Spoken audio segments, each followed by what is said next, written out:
It's the Morning Marketing Machine, here to grow your e-commerce business with proven marketing strategies and tactics, so you can run your business with machine-like precision. My name is Douglas Levin. Let's dive in. So welcome to the Morning Marketing Machine, and I have a very special guest today. So Mina Elias is a multiple seven-figure seller in the supplement industry, an investor, Amazon PPC expert, and the founder of PPC University. So he's done a ton of stuff here. So he excels at developing cutting-edge supplements for different target audiences and combines his passion for supplements, his background in chemical engineering and chemistry, and his expertise in PPC to crush the competition on Amazon. So his goal is to disrupt the supplement industry and make a significant positive impact by cleaning up the market and giving consumers the supplements that they deserve. So thank you for coming on today, Mina. Hey, thank you so much for having me. Oh yeah, I'm really excited to have you here. And one of the things I really love, I've seen you around a lot, and yeah, obviously you've had a lot of success. One of the things I love is that you're talking about the idea of mindset a lot, and that's something I absolutely love talking about. So I can't wait to get into this. But I guess before we get into that part of it, I wanted to ask for people that may not know about you, can you let our audience know how you got started on the Amazon platform? Sure thing. So, story is I came to America in 2011 to get my bachelor's. I was gonna the whole goal is bachelor's and then get a nice 9 to 5 job, work my way up the corporate ladder, and as an engineer and stuff like that. That's kind of like how I grew up. So, came to America in 2011, got my bachelor's, worked in corporate, got my master's, and then eventually realized right around 2018 that this was slavery, modern day slavery. And I was waking up. I was actually waking up at 4:30 in the morning. I would hit the gym, commute for 45 minutes to work. I didn't want to move closer to work because work was in the middle of nowhere. And then I would work for whatever 9 hours, and yeah, it was around 9 hours. Commute 45 minutes back, go home, barely change, hit the gym, MMA, and come back. And it was like 9:30, and I would shower, eat like real quick, and go to bed. So it was not. I was just thinking. I was like, how can I live? Like, there's no time to live. There was literally, it's one thing after the other. It's almost like the trains. There's like they're on a schedule. They don't stop. And so then 2018, I was sitting with my dad. We were talking about supplements and stuff like that, and he said, why don't you start your own supplement company? So I actually entertained the idea. I never even knew that you can start a company, and my dad always has like these grand ideas. He's like a very like big thinker. And I was like, okay, this stuff is like not realistic. But I think I have an issue of thinking too small. But I take action. I take a lot of action, and I think he has the issue of like thinking too big and not taking enough action. So because of that, I never really entertained the ideas before, but this time I did entertain the idea. I said, let me look into it. And I looked at how much this stuff costs, did like a quick calculation. If I were to buy everything on Amazon, how much can I sell it for? And I could buy everything for $5 and then selling it for 25. The average sale was 25. So I was like, wow, $20 in margin, obviously not taking into consideration anything because I had zero experience in e-commerce. I was a very good engineer, a very good project manager, but I didn't even know what e-commerce was, didn't know what business was. So in terms of a businessman, I really started like at completely at zero, like not knowing a single thing. So didn't take into account any of the stuff, but I said, you know what, let me just get into it. So that was like kind of September 14th when we had that conversation, 2018. October 10th, I incorporated. November 2nd, I went to my first event, like a MMA event. A friend had invited me to this event and to have my own booth and everything. So I said, okay, that's cool. Ordered the stuff off Amazon, mixed it up at home, made some stickers with a graphic designer who was a friend from college, stuck them on the bags, put the scoopers in, put the powder in, called it a day. And I went with 40 to the event and I sold 25. And then people kept asking me, where can I buy your product? And I said, it's going to be on Amazon soon, not knowing anything about Amazon or e-commerce. My website was a Squarespace, like one page website that has no checkout. It has a contact us. That's it. And I was going to answer one of the people, say, hey, send me an email. But that was a stupid answer because it's like, who in the right mind would send an email and then how would they pay me? So I was like, you know what? I'm just gonna lie and say that it was gonna be on Amazon. So went home, did a deep dive on how to get on Amazon, and just a lot of research. eventually kind of like figured my way out. I ended up calling Seller Central actually. And I called Seller Central. I said, how can I sell on Amazon? They walked me through the entire process. Which is obviously, it's just, you sign up and then eventually you have to like get ungated. So I signed up, sent in, my bank account statements, all that kind of stuff, got approved to sell on Amazon. Then I said, okay, what about like, can I sell supplements? They said, you need to get ungated. All you need is like an invoice, certificate of analysis, pictures of the product. Luckily, I had pictures of the product because I already made it for the event. And then I pretty much sent them an invoice, certificate of analysis that I had gotten from, a manufacturer that I contacted. And I was approved after like after 4 or 5 times getting rejected. I was approved. And so started selling. And just, I didn't know anything. So there was no I didn't know about Facebook groups, didn't even know they existed. I just started selling on Amazon. My first contact in the Amazon world was Stephen Black, and a friend had attended a networking event, and they met Stephen, and he said, the only guy that I know who does something with Amazon is this guy Stephen Black, but he seems like he's very smart. Why don't you hit him up?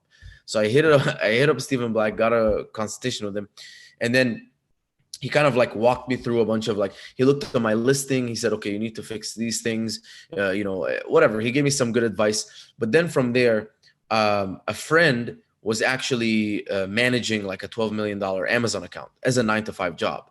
So she said, I'm going to this, professional development conference. And it was a conference hosted by Tenuity, which is one of the biggest agencies here in America. So I got the early bird ticket, went to that, and that's when everything changed, because I went into that room.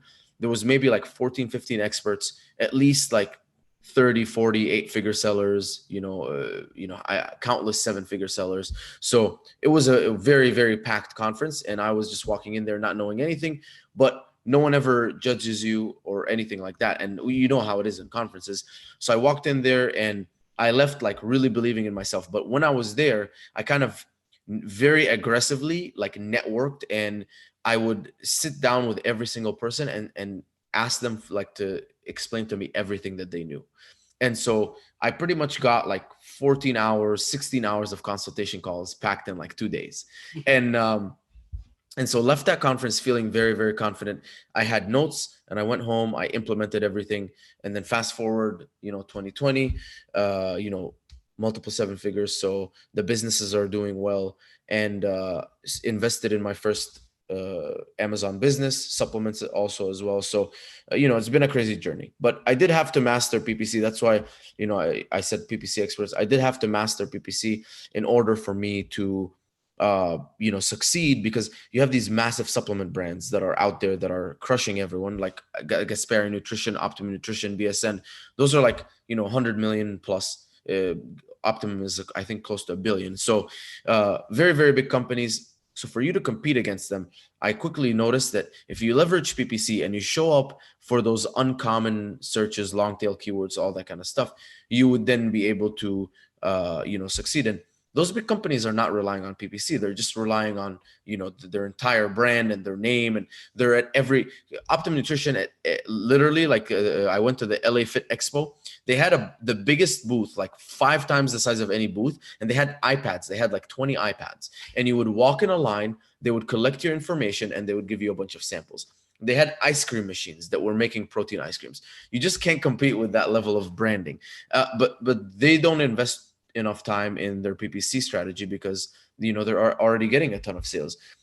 For me, every dollar counts. For them, it's like a macro vision. So for me, it was like, how do I like leverage and quote unquote manipulate the Amazon advertising platform to the best of my ability, because I'm a small guy and I got to scrap to win.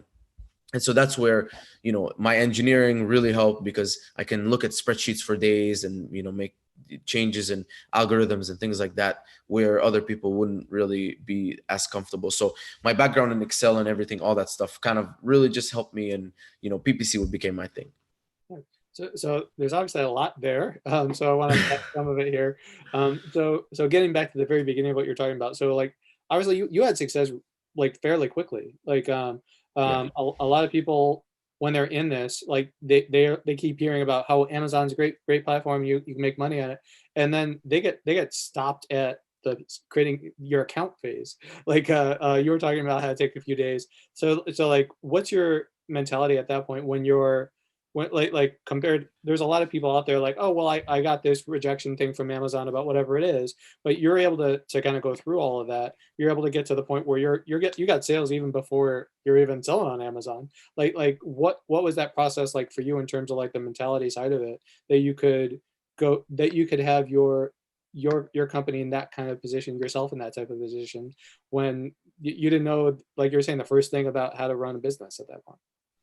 Yeah, so a few things here. So the first thing is people like will say I got success quick, and I've started at the same level of with like I started the same time with other people, and I've seen that I've like surpassed them a lot.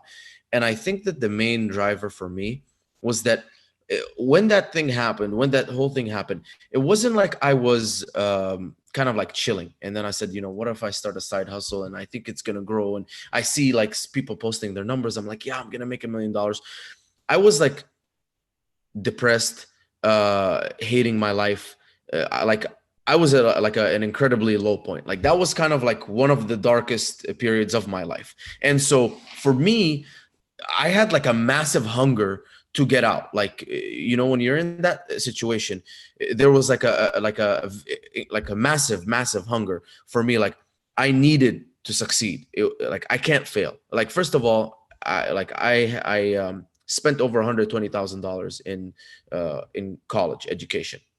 And so I think I had a lot, like starting when I started back then, I think I had like $100,000 in student loans. So I could never take a break. I couldn't, you know what I'm saying? Like, I can't like say, okay, what if I take 3 months off, go live at my parents' house? Like, this is not an option. Like, I have to work. People say, so many people, they're like, oh, like, especially with the COVID stuff, they're like, oh, this government regulations impacting. I'm like, dude, I can't let anything impact me because I owe people money. I can't the only thing that would stop me is if like literally physically like I was stopped, and even then like you'd really have to completely shut down everything for me to stop. Like I can do something, even if just my face worked, so I just work at a calling center or something, but like I can't, like I have too much debt, like all this stuff. So at that point I was hungry, I was desperate, I was depressed in a bad state. And so my hunger to succeed was very, very more than other people. So I see other people and I get it now, like, because this happened when I started multiple businesses, and I saw one of the, like I'm doing well and I'm successful. And then I started noticing that one of them I wasn't giving the attention to.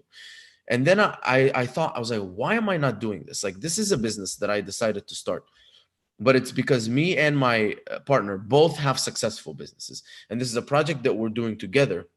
And so there is no hunger. There is really no hunger. Like we're comfortable. If this business fails, whatever, it's $5,000 that we lost, who cares, right? I mean, obviously it's not going to fail, we're going to make it big, but that's like, that was my mindset back then. So that was number one. Like, you have to understand, it was more of a survival instinct than it would be nice if this could replace my income. No, it wasn't. It was going to be nice. It was like my life depended on me figuring this shit out, because I can't do this anymore. I can't wake up at 4:30 anymore. And most people will be like, why don't you get another job? I was like, dude, how many jobs am I going to keep getting? I got the first one, I hated it.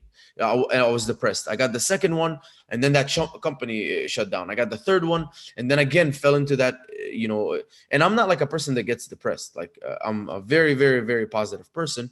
And I really don't want to like take the word depression lightly. I would say I was just in a very bad, state of mind where I was still having fun. I was still happy, but life, it just felt not right. It felt really bad. And so for me, that was one thing. But also, I think one thing I did realize is, I'm an MMA fighter, and the lines are blurry for me between training and MMA and business. And so in the back of my mind, there's all this stuff like that my coach would say during training, right? So if you get caught in like a choke or something, you would like generally hear the coach say like, don't you dare like quit, don't you dare tap. He doesn't have it. Okay, don't stop moving. Sometimes like someone would get on top of you, and after like trying to push them off 3 or 4 times, and they have good pressure and good balance, then you start getting tired, and then your coach would yell at you. You'd be like, "Don't stop!" And it would be like a lot of like the pushing.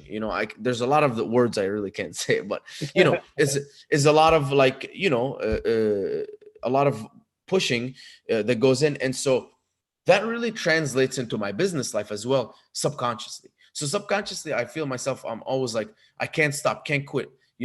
I'll never lose if I don't quit, like things like this. And I'm like, why am I like so aggressive with business? And it's because the lines are blurred for me. I'm aggressive in MMA and my training, and it's you're competing, you're fighting to win, you're training to win. The same way that you perform in training is the same way that you're going to perform in the cage, all this stuff. And then it all translates to business. It's like every like the coach will say, it's like, you think I care about the days when you feel good and you come into training and you like training? No, I care about the days when you don't feel good and you coming into training and you're being all sloppy, because you're going to be sloppy in the cage if you're sloppy in the training. And so I keep getting pushed there, and then it just, all of it is just translating into business without me even knowing, because I feel like someone's pushing me, but my brain is mixing the two. It's like, no, dude, this is for MMA, it's not for business, but it's being, translated and pushed into business. And that's another thing. And so my mindset's very like, I can't quit. And whether that's, I can't quit because that's my persona, or I can't quit because you just can't let your coach down. You can't let your teammates down. Because imagine, they put in this whole fight camp with you, they're training with you every day, and then you show up and you quit. They're going to be like, wow, like we just wasted all of this on you, like, and you're going to quit on us. And so even though there's no one, I mean, I'm lucky, I'm like single, like no kids, no family. I do support my parents a lot, but even if I didn't support them, they would, like, they're not going to starve, they're going to be okay. So I don't have like really like real dependency on me, but it's like I feel like everyone's depending on me. And again, it's those feelings where I feel like if I quit, I'm letting everyone down. Who am I letting down? I don't know, but it's just that those feelings are like getting translated. So that's why a lot of the times you hear me say like MMA saved my life, jiu-jitsu saved my life, because the mindset that I learned, the accountability that I learning there, the never quit mentality, all of that stuff is just all translating into business. So if you were to ask me, what is my mindset? Why am I able to so aggressively grow? It's two things. When I started, I was hungrier than anyone. I was, like the person, who's in the streets, who like they're like, that person is hungry, who doesn't know where they're gonna sleep. Like I had that hunger, like, because for me there was no option. Like literally, like if I got fired from my job, I go have to work at a restaurant or a bar the next day because I can't miss one payday. Like I can't, like at that time, and I had no it doesn't even make sense to have a nest egg or whatever, because you have student loans. Like you're not going to have a nest egg of $100,000. Like, the student loans are coming. So, it was a very different, situation for me. And I see so many people that are like, if you really want to do this and if you really want to grow, you have to be that level of hungry. And that's only going to come from inside you. And then that paired with just everything that I'm learning at MMA, that was like kind of the perfect storm. Nice. And when you're talking obviously about that part, I guess the next step would be then, all right, if you have that hunger, like I've always thought that mindset is about like 90% of the game, but then you also have to come through and actually do the implementation part and figure out like what your plan is, right? So when you're going through this process, what helped you to actually figure out what that plan is? Was it just like the networking and like you were talking about earlier, or what was it that kind of helped you? Like, because it's the whole thing, like you kind of have to, like, I can't remember what the term is, but basically like you're trying to push yourself into, but you need to know what direction you're being pushed into so you can focus all of your energy on whatever it is you're trying to accomplish. Yeah, so that's actually a very good question. So it was a few things. The first thing is I always under this progress over perfection mentality. So for me, I'd rather take action with something that's not perfect and learn from my mistakes. So I'm fully okay with doing that. Again, that's another MMA thing, is because if you never try that move and get caught and submitted, then you'll never know if it works or not. So you can keep thinking about it in your mind, but you unless you actually, let's say, you want to do a certain thing in your business, you're never going to know. You can analyze for the rest of your life. You could say, I want to start a clothing line for my business. I don't know if it's going to do well. There's only one answer, is if you do it, then you'll find out. And so, that's initially. The second thing is, I always want to be the stupidest person in the room, or not the stupidest, but like I want to be like the lowest person in the room. And I always want to learn. So I see so many people, like, they learn a little bit and now that they feel like, I know this, I got this. And for me, I am like, it's like the forever white belt mentality, which is like, I constantly want to be surrounded by people who know more than me. And I constantly tell myself, like, I know nothing. Like, whatever I know, it's nothing. There's so many more people that know so many more things than me. So it's a very conscious effort to learn. And so when I got in the Facebook groups, when I, finally figured out that there was something such as Facebook groups, because I want you to think about this. Like, if you don't know anything about the Amazon, who even knew that there's Facebook course, that there's YouTube, there's courses, YouTube channels, Facebook groups? I didn't know anything. So when I finally made it in there, I was asking questions, like, ruthlessly. I was ruthlessly looking for answers. And yes, some of them were good, but there was a lot of bad stuff too that I learned. And then it was like, okay, who is actually doing this? Okay, let's think about this. So then I started going after people who are 9 to 5 employees doing this, because I noticed, okay, there's a lot of gurus out there, and there's a lot of people. Like, there was a guy who gave me a few pointers and then said, hey, like, it's going to be $1,000 a month recurring that I can coach you, blah, blah, blah. And then I was like, okay, well, I'm not stupid. Like, I know that this is, no one does this. Like, if you're like trying to get my money like this, then you probably don't have any money. Because like, when I consult people, a lot of times they're like, why should I? I'm like, dude, I don't care if you consult me or not consult me.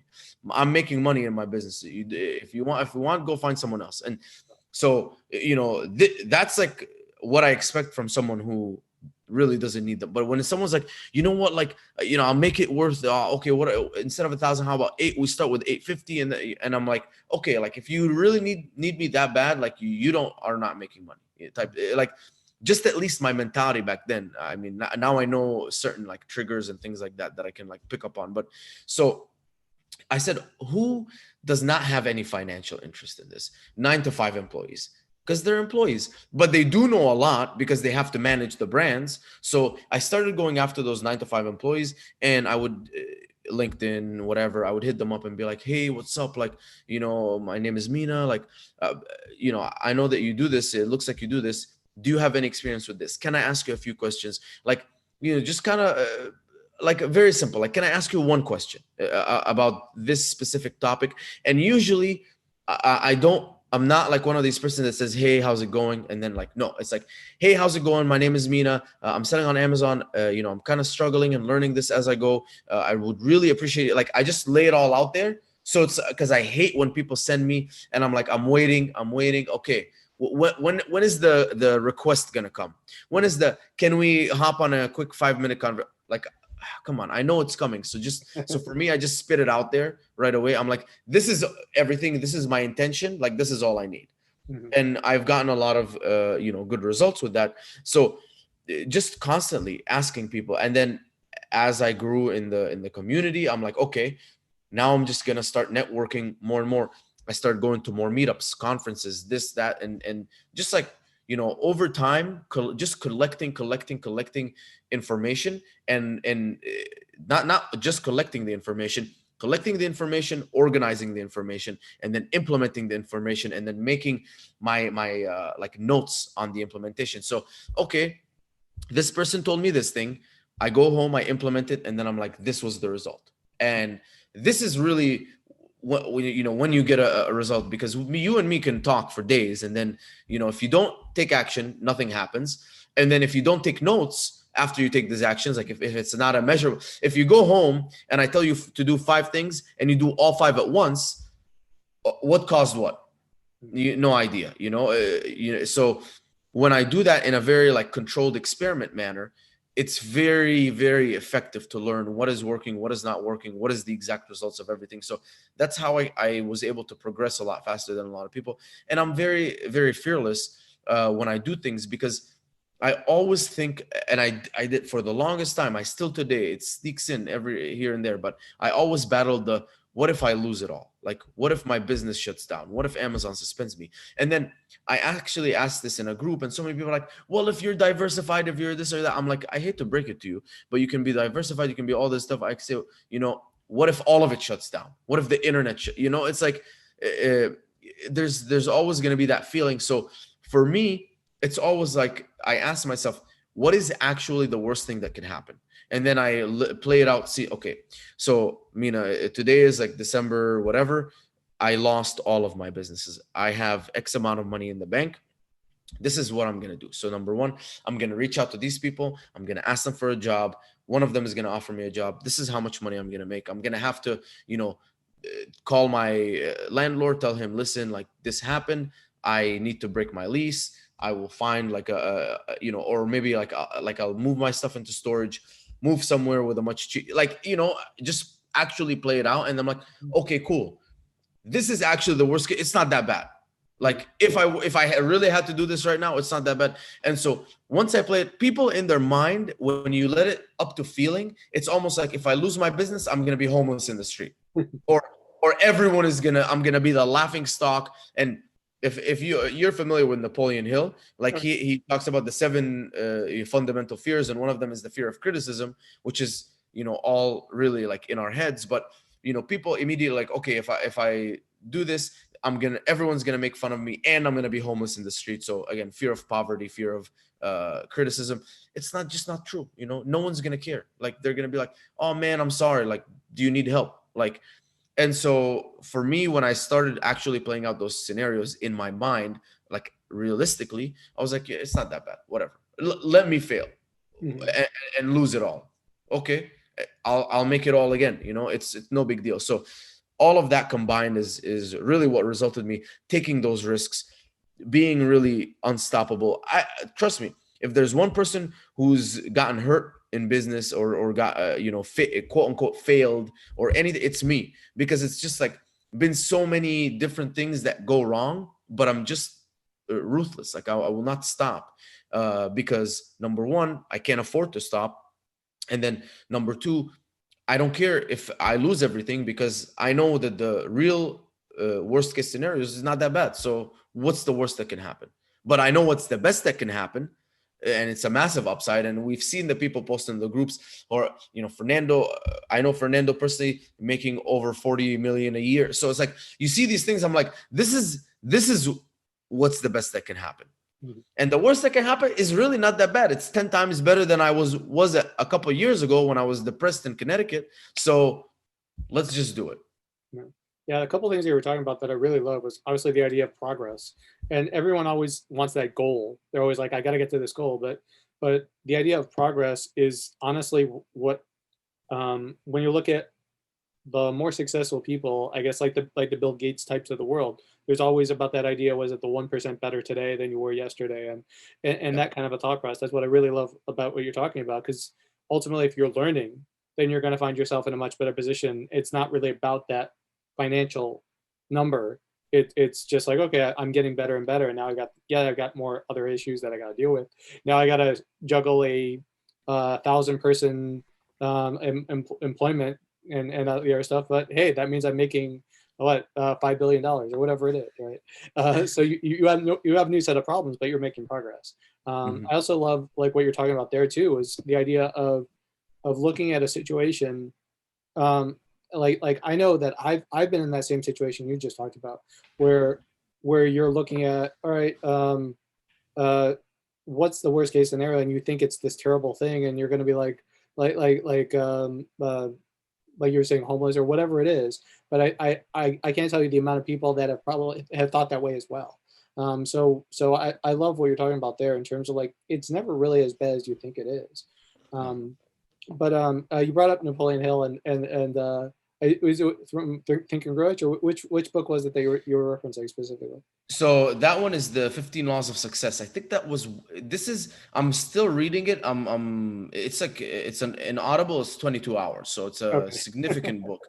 But man, this guy's the OG of like mindset. And I've never had better mindset shifts than when I read Think and Grow Rich and reading right now the 15 Laws of Success.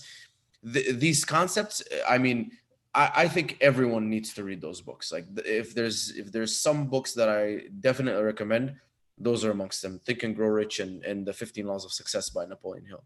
Oh, yeah, I've read. I think Think and Grow Rich is one of those that you should read every year. Yeah, yeah. I have not read 15 Laws. I'll add that to my reading list. So what are some of your favorite books that you've read over the last, say, 6 months to a year?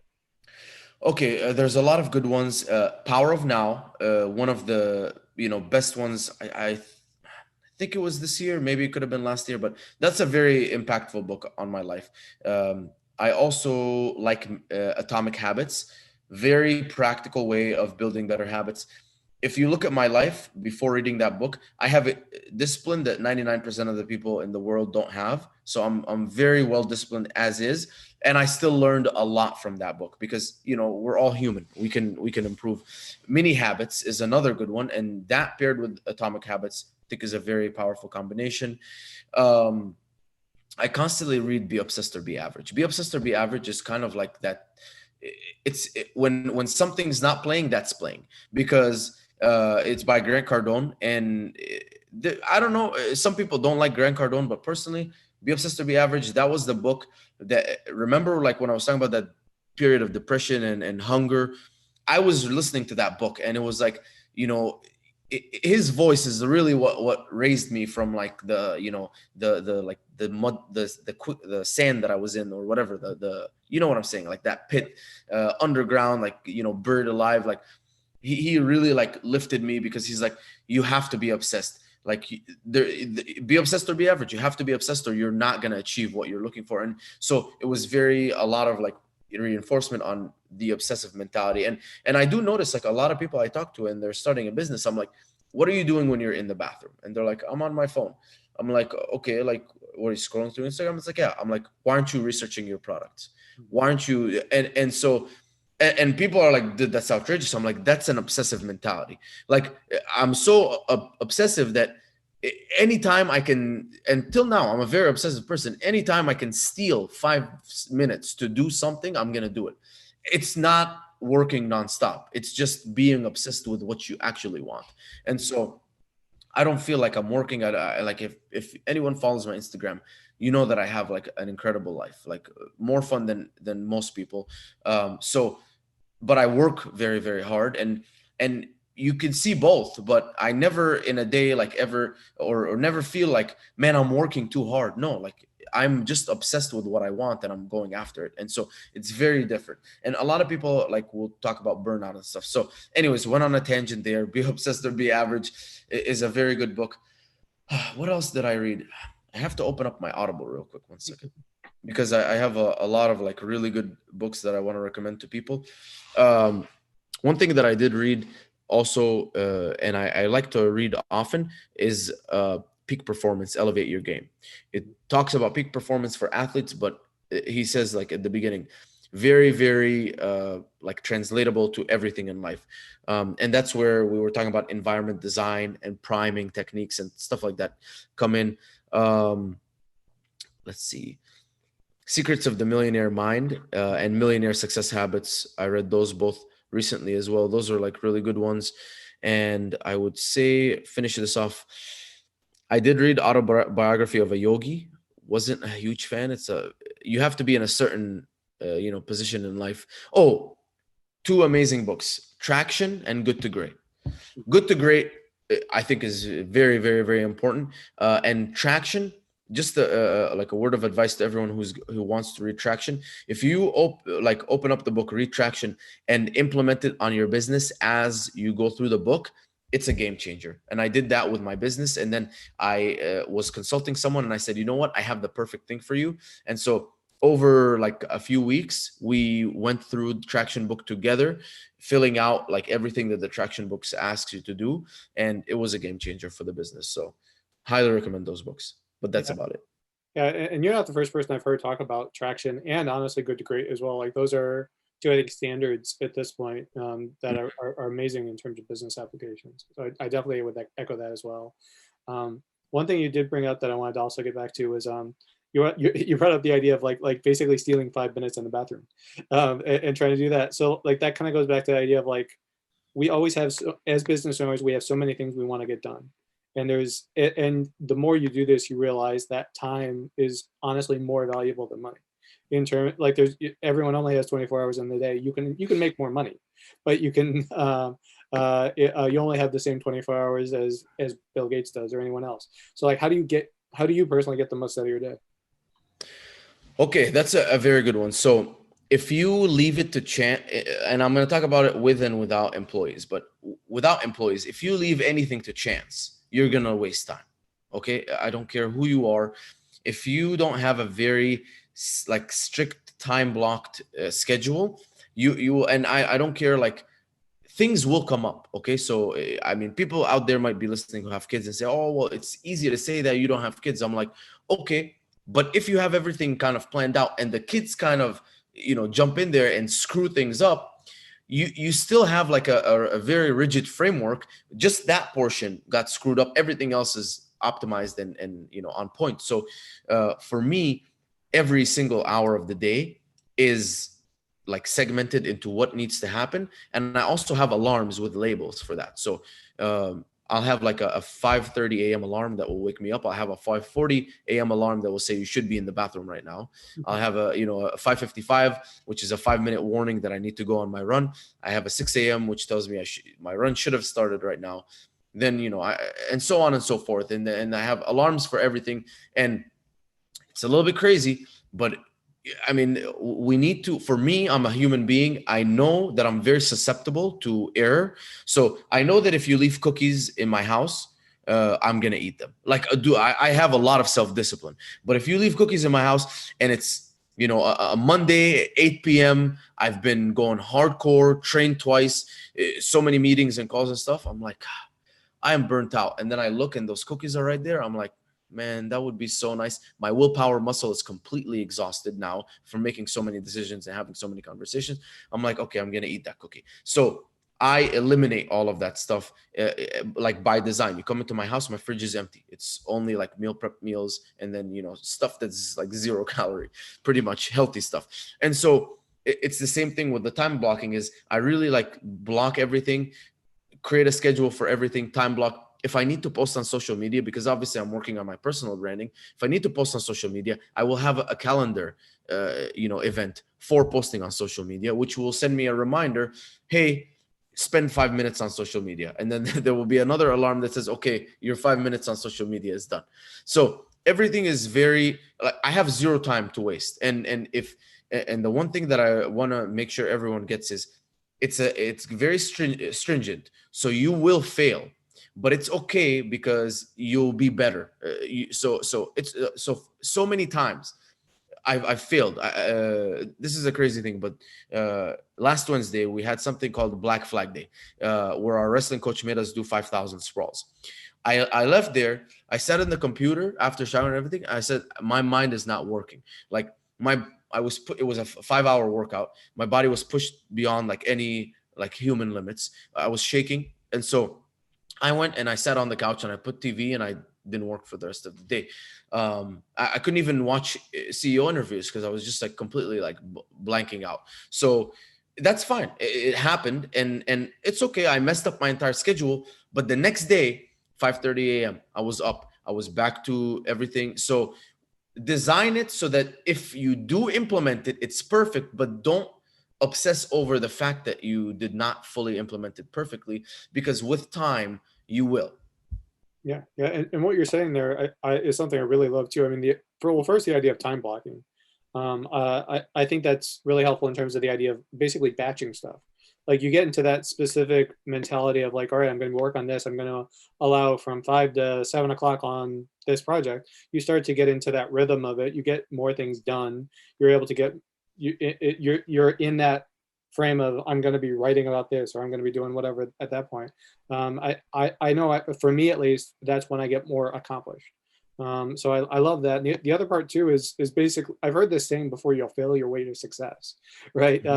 You don't have to be perfect, which is what I love about what we were saying. Like if you have that plan in place, and you don't get into that negative mindset frame when something bad does happen, because we as humans, it's like obviously you're different, I think, than a lot of people in the fact that like you had that MMA background and you're obsessive about it. But I think like it's in our human nature that if something goes wrong or doesn't go according to plan, then that thing comes in your head of like, oh well, this isn't going to work. It's bad or anything like that. But what you were just saying there, which I love, is like, all right, well, if you fail, so what? Like that means you start again. Yeah. So I love that.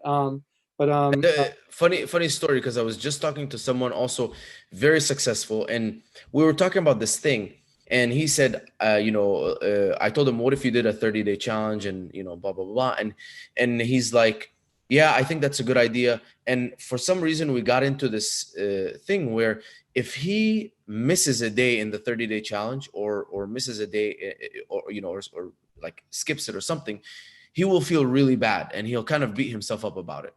For me, it's the opposite, because I think we were talking about like working out, but I was like, I will, if I do a 30-day challenge and I complete 25 days, next time I will do a 50-day challenge and complete 45 days, because I will know that's 15 days more than I did.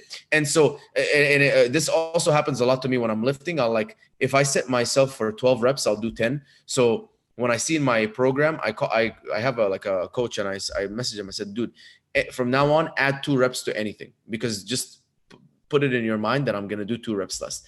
I don't know why, but the mind is weak. So now when I see 12 reps, I do 10, and my coach is like, perfect, because I wanted you to do 10. I didn't need you to do 12. And so, and it's crazy. I don't know why I work that way, but I know a lot of people, if they do a 30-day challenge, my friend's incredibly successful, but if he did 28, he would get really upset.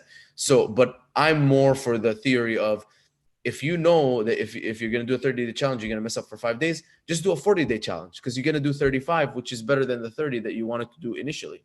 right. Well, I think that gets back to the idea of understanding yourself and how you work best, right? I mean, if you understand that you work in terms of those 2 extra reps, and that's what's better for you in terms of that thought process, then you can account for it and you can go through it, versus like your buddy who does it a different way. Like it helps in terms of when you're working on something, like we're talking about the failure aspect. If like or I know for me personally, when I'm doing something, I know that there are certain times of the day that I'll be more efficient in my working, and certain times of the day when I'm done and I can't work. So it's just about knowing yourself, I think, at that point. Yeah, very important. You're right. Yeah. But I want to transition a little bit here. One thing there, obviously, we're talking about books. One of the books that I really love is a book called The One Thing, and he talks about like what's the most important thing, and basically that's the thing that you focus your time on. I can't remember the exact saying, but the one thing that by everything else will be, by doing it today, everything else will be better. Yeah, easier something or like that. unnecessary, right? Yeah. So what's your most important thing right now? My most important thing right now is working on my supplement business. So I guess I did get sidetracked in the past, and I did read The One Thing, and it did help me out a lot. And so I would say my one thing right now is to improve every single aspect of my supplement business, mainly through improving my team. So I have 4 employees right now, full time, and initially I was like having them each just have a personal relationship with me. I would give them tasks and they would do it, and they had their own like daily routine tasks that they had to do, but there was no one-on-ones. I never had like one-on-one conversations with them. I never had team meetings with them. I never built a good company culture. So I was talking to a lot of successful people, as I always do, and they all said, hey man, what you're doing is bad. Like, you need to build a company culture. You need to make them feel like you guys are a team, and so that if, like, it gets to a point where they start even policing each other because they believe in the mission of the company. And so that's right now my main focus, is to improve, because I'm only one man, and so I only have a certain amount of hours in the day. I only have a certain amount of capability. But adding those team members, almost, if I do it correctly, with the right standard operating procedures, with the right balances and checks in place, and all that kind of stuff, then I'm multiplying my time. I'm basically cloning myself. They're all doing the work that I would usually do. And, it's almost like 80-20. They're going to do it not as much as I would do it. Like, maybe they'll do it 80% of the way that I would do it, but it's still 80% more that I gained. And then 80% more from this person and that person. So I would say that's the one thing right now, is improving my business through improving my team.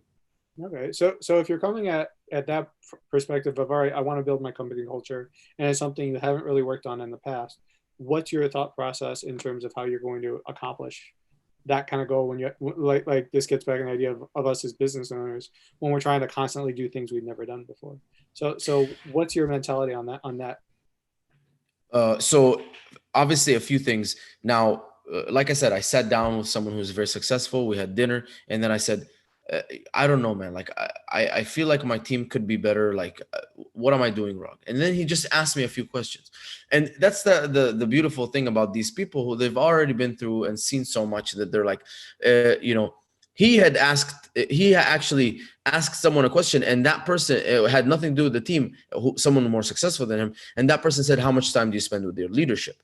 And so that super successful person taught him that lesson. And he came to me and he's like, so, how much time are you spending with your employees one-on-one? And I said, zero. Like, he's like, well, that's a big issue. He's like, they need to have that personal communication, that one-on-one, and as well as team building, and bringing the whole company together. So right now I'm trying to tie everything in together. So making the, kind of the whole team as one, instead of, everyone does have their own tasks. Everyone does have, but everyone's kind of now informed. Everyone's in the loop, because they are a team. I'm not big enough where I have different departments, but I am at a level where everyone can kind of be looped in.